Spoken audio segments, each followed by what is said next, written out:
Tournez-vous s'il vous plaît. Merci. Ne mettez jamais ce t-shirt quand vous voyagez. C'est pas une très très bonne idée. Hein. Ça sent le vécu. Bah... On m'a mal regardé plusieurs fois. C'est parti. Oh, regardez-moi ce bijou. Vous pouvez le retrouver sur Jaune d'Œuf. Ah, je crois que tu me parlais de moi.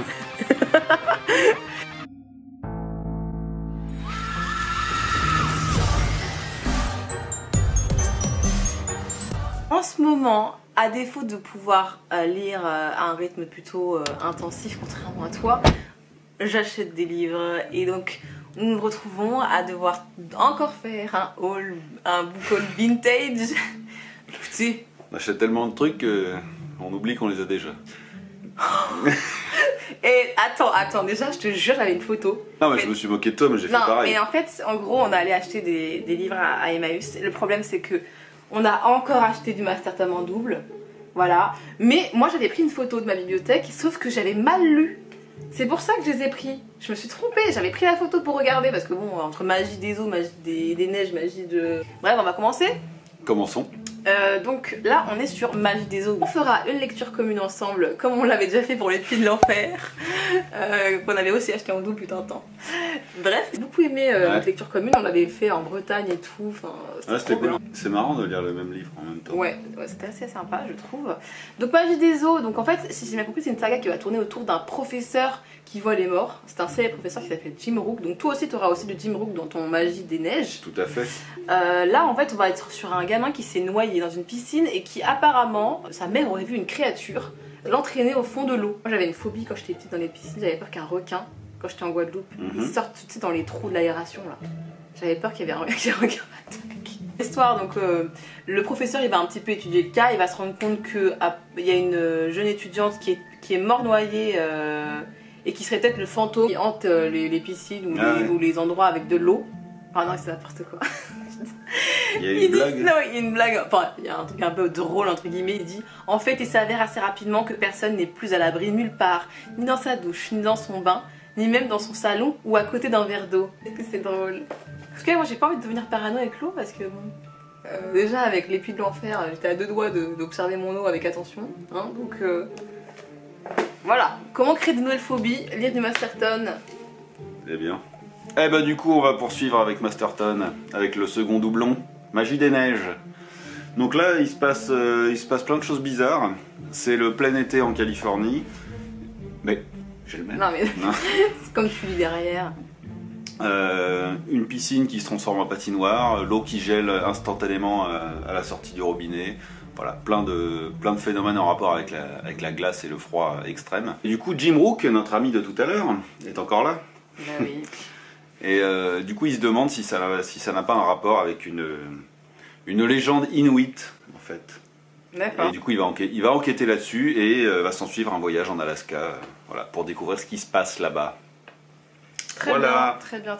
Donc, ce sera la seconde lecture commune. Mais je pense qu'il faut les lire dans l'ordre. Hein. Faudrait qu'on regarde. Oui, bon, on va regarder l'ordre. On passe à la chose des profondeurs, quelque chose qui pourrait peut-être faire penser à du Lovecraft.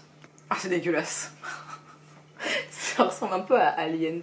En gros, vous allez avoir des gens qui vont faire des expéditions dans les profondeurs. Ils vont découvrir des vers, des sortes de vers qui sont dans des gouffres.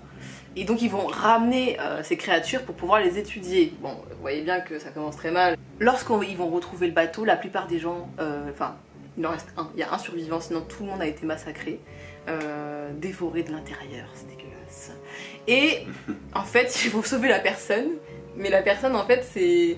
Il y a le ver qui est enfin, je pense qu'il y a le ver qui est à l'intérieur d'elle et que c'est un pantin, en fait. Tu vois, genre... Et en fait, ils se doutent pas qu'il... C'est juste un hôte. Il a été parasité par une créature intelligente, quoi. Vous avez marqué un parasite intelligent. Manipulé par des parasites intelligents. Ça m'a l'air bien dégueulasse. Ça a l'air sympathique. Et vous avez des plantes avec des dents. Ça, c'est quand même un détail qui tue. Voilà. Celui-là, il a l'air pas mal. J'aimerais bien le lire... assez rapidement celui-ci. Anne Rice, Vittorio le vampire. Donc ça va parler de Vittorio. Voilà. Non, c'est pas possible. Bon voilà. Bah suivant. Voilà, suivant. Non, c'est un jeune noble humain, en fait, qui vit sa vie et tout d'un coup, toute sa famille va se faire massacrer par une horde démoniaque. Et Vittorio va être sauvé par une une charmante vampire nommée Ursula.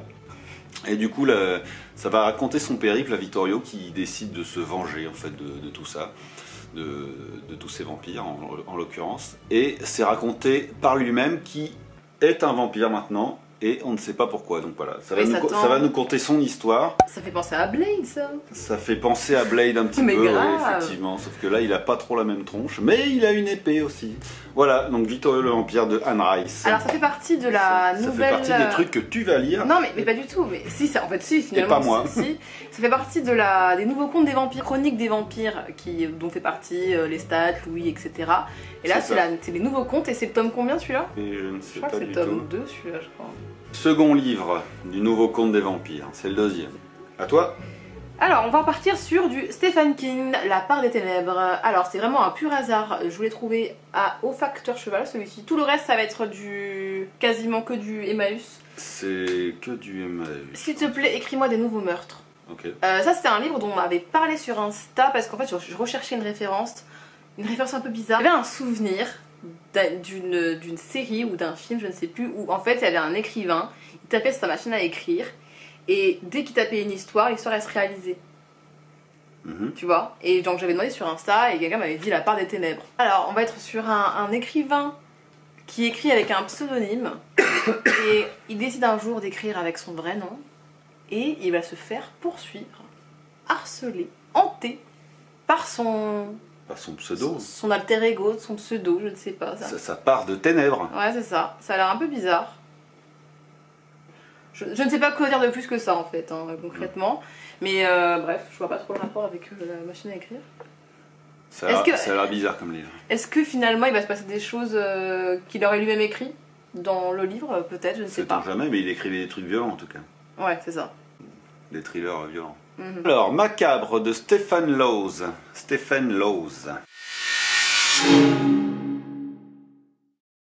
Donc ça va parler d'un gars qui conduit un taxi en fait. Son cauchemar va commencer quand il va se faire arrêter par une femme avec un bébé dans les bras qui est terrifiée, etc. Elle va le menacer d'un revolver. Après ça, en fait, il va se faire poursuivre par une créature surnaturelle qui va décimer ses proches. Quel est le rapport? Bah j'en sais rien moi. Y'a pas peut-être une secte dedans? Oui, c'est ça. En fait, bon, bref. Je dis n'importe quoi, mais bon, peu importe. Il va se faire poursuivre par une secte ou par une créature? Bref, non, je vais la refaire. Donc ça va parler de Donny Dandridge. Dans de Lyon. Mais non. Tony Dandridge. Quel arrête de Orange is the New Black. Et du coup, son cauchemar va commencer quand il va se faire stopper par une femme complètement affolée et apeurée avec un bébé dans les bras. Qui va le menacer d'un... bébé est le chef d'une secte. Heureusement que je cache ton visage avec ce livre. Menacer d'un revolver en fait. Le bébé va le menacer. Exactement. Ensuite, elle va payer sa course et se barrer. Et en fait, elle est... Il y a une secte qui prétend venir en aide... qui prétend venir en aide à des sans-abri mais qui en fait les tue. En bref, une secte un peu bizarre. Du coup, après cet événement, en fait, ce Tony va se faire poursuivre par une créature surnaturelle, on sait pas trop d'où elle sort, mais qui va tuer toute sa famille. Et du coup, ça va devenir un fugitif et il va s'enfoncer dans les méandres à combattre le mal et c'est complètement chelou comme livre. Ouais, ça a l'air bien barré quand même. Voilà, c'était hyper mal raconté. Décousu, mais on s'en fout. On a compris, compris. Être sûr. Faux semblant. Ils partageaient tout. Un luxueux appartement, leur succès professionnel, même leur conquête féminine. Mais ils ne savaient pas qu'ils allaient aussi partager l'horreur absolue. Waouh! Alors, nous sommes bien évidemment sur des jumeaux. Une étrange communion les rattache l'un à l'autre. Ben, forcément, c'est un petit peu le fantasme qu'on a par rapport aux jumeaux. Pourtant, l'un des deux cherche à s'émanciper, car l'autre l'étouffe. En gros, donc le jumeau qui en a marre va rencontrer une femme qui s'appelle Cathy, va aussi l'aider à briser le lien un peu malsain qui s'est tissé entre eux auparavant. Mais la question qui se pose, et qui est un petit peu le cœur du problème, en a-t-il vraiment envie? Est-il assez fort pour défaire ce que la nature a créé? Et David, qui est l'autre jumeau, le permettra-t-il? Mais en quoi c'est horrifique là? Je comprends pas là. Je sais pas. C'est curieux de voir un livre d'horreur avec des jumeaux, mais là je comprends pas trop ce qui est horrifique là-dedans. Bon, on va voir. À voir. Eh bien. Quoi? Super. De toute façon, à chaque fois que tu fais à chaque fois que tu bugs dans un livre, moi le livre d'après je bug. Ah bon, donc là, si je réussis, tu vas réussir. Absolument. C'est toi qui me perturbe après pour le livre parce que tu fais n'importe quoi. Très bien. Nous allons enchaîner avec Rouge Flamenco Waouh. de Jeanne Fèvre d'Arcier. Tu vas lire ça? Pas du tout. Mais bien sûr que c'est que tu vas le lire. Mais bien sûr que non, j'ai j'ai pas envie de lire ça. Bref, peu importe. Ça va parler de Carmilla. On a beau être vampire, on n'en est pas moins femme. Ça m'enchante rien qu'à l'idée. Rien qu'à avoir lu cette phrase, j'ai envie de lire ce livre. Ça va parler de Carmilla qui est... Carmilla? Carmilla. Ah, mais ça en référence à... Il faut montrer la référence.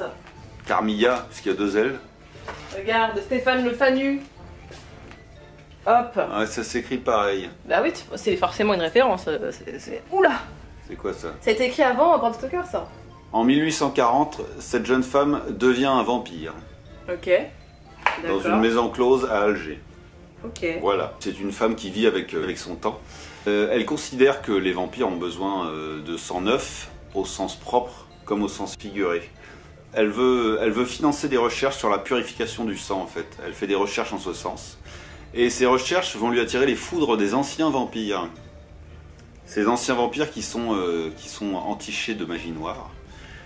Donc du coup, ça va être la guerre. Tu me raconteras parce que j'ai pas du tout envie de le lire. Bah voilà. moi j'avais envie de le lire parce que, comme je le disais, je suis dans une phase vampirique. Et c'est pour ça que quand j'ai trouvé... Je suis tombée sur La Reine des Damnés que j'avais déjà dans une édition beaucoup plus contemporaine. Là j'ai retrouvé les Pocket Terreur. C'est le numéro 3. Et le numéro 2 c'est Les Stats de Vampire que j'avais commencé mais j'ai mis un petit peu mieux en pause puisqu'en ce moment je suis en train de lire La Nouvelle Maison et je pense qu'il faut pas mal se concentrer pour cette lecture, en tout cas au début. Et après les stats, c'est pas les probabilités. Putain, tuez-moi s'il vous plaît. J'ai beaucoup aimé l'ambiance du film, etc. Hein, malgré tout, malgré les critiques, etc. Bon. Et je suis sûre que je détesterai le film après. C'est possible. C'est possible. Les Atomic Knockers de Stephen King. Alors, du coup, superbe coffret vintage. Sans les livres. Je fais ce que je veux, nom de Dieu. Touche pas, c'est à moi. Bon non. 1, 2, 3. Donc c'est intégral. Et on voit pas les couvertures correctement. Ah, mais... 2 et 3. J'arrive pas à le remettre. C'est pas grave. Bah, en fait, ça va parler... Hein. C'est une histoire qui va se passer dans une petite ville fictive des États-Unis. Merde. Une petite ville.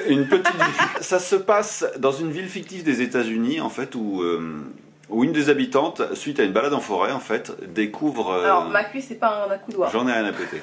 Découvre un vaisseau extraterrestre, en fait, qu'elle va... Mais non. Et oui. Et du coup, les habitants vont le déterrer, parce qu'on voit juste un... Ils vont déterrer ce vaisseau, et va s'en suivre des événements un petit peu bizarres, en fait. Tous les habitants vont changer, physiquement et psychologiquement, en fait, et ils vont, en l'occurrence, abandonner toute éthique. Donc il va se passer quand même plein d'événements très étranges, et du coup ça va partir en vrille dans tous les sens, puisque ces personnes se transforment, en fait, tout simplement. Voilà. Mais si tout le monde se transforme, et ben c'est bien pour tout le monde. Voilà, ça crée une nouvelle population et puis basta. Ouais, mais du coup, ça se trouve, ils vont se charcuter entre eux. Enfin, en tout cas, quand on voit les dessins, ça a l'air d'être un peu la guerre. Peut-être qu'il y en a qui changent pas du tout. Peut-être que c'est peut-être pas un bled qui est complètement isolé. Donc il y a peut-être des voyageurs qui y passent ou des gens, j'en sais rien, des civils entre guillemets qui se font charcuter. Je sais pas du tout. Très bien. Je ne sais pas. Je ne connais pas cette série, mais bon, pourquoi pas. Il serait peut-être temps que tu commences en Stephen King, toi. Allez, je rigole. Je vais attendre le plus longtemps possible.